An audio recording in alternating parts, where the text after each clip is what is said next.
Business Skills 360, the podcast that looks at the other side of business English. Hello, and welcome back to the Skills 360 podcast.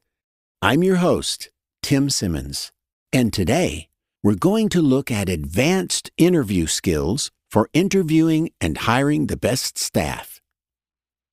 Most of us can produce a list of common interview questions, but how many of us can consistently ensure that we're hiring the right people? If interviewing and hiring new staff were easy, then we'd always have the perfect combination of employees to maximize business success. Unfortunately, that's not always the case. Every company has employees who aren't a great match. And this costs us opportunities, money, and time. It also creates unnecessary friction at the workplace as we try our best to shape someone who may not be a good fit. And fit is a great place to start in discussing interviews. Of course, we're looking for someone with the right skills and experience, but that can only take someone so far. An ideal candidate also has to be a good cultural fit, and that means they align with our company's beliefs, its mission, and its style of working. If yours is a highly collaborative workplace, then ask questions that relate to collaboration. If you value hard work, then ask about times the candidate went above and beyond. Or, if you want a general sense of fit, simply ask something like, "Can you describe a workplace where you have felt the most comfortable, and why?"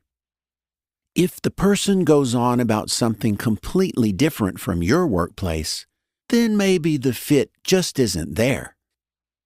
This idea of fit is closely related to values.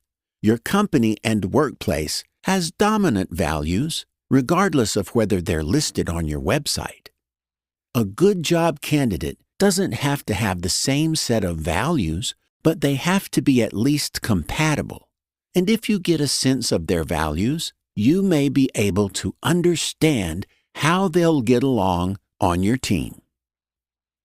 To assess values, ask open-ended questions that uncover fundamental beliefs. Ask what motivates them and what they find fulfilling. Ask them what the most important thing to them is, besides money. And remember, you don't want everyone on your team to have the same answers to these questions. Diversity is a strength if your team has the base level of trust and respect to make diversity work.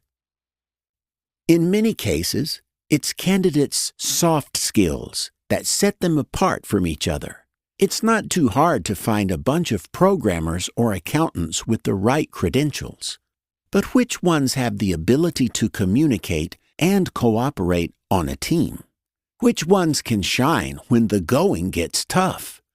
Which ones can work their way through conflict with a colleague when they disagree?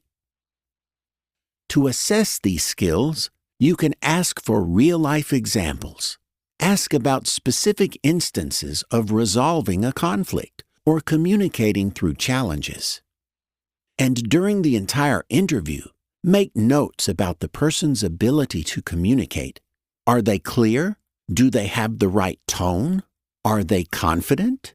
Do they focus on the question you've asked or run off on tangents? These are all helpful indicators. Of course, if you want to get to know someone, you need them to feel comfortable being themselves. So good interviewers know how to establish rapport right from the get-go. You want to ease the candidate's nerves while maintaining a degree of professionalism. This doesn't mean using overly casual small talk. In fact, it can be difficult to stay mindful of legal boundaries while engaging in small talk.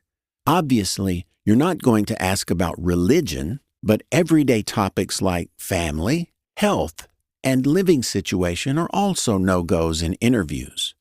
So stick to job-relevant topics. Ask about what sparked the person's interest in the role, or what motivated them to go into the field in the first place.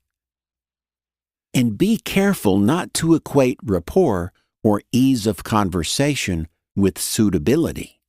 As I mentioned, diversity is a strength, and if you just hire people you find easy to talk to, you won't get that diversity. You'll just get several different versions of yourself. You can avoid some of this bias by making sure you have a diverse hiring panel. This will give you different perspectives on each candidate. There are other ways to reduce bias as well.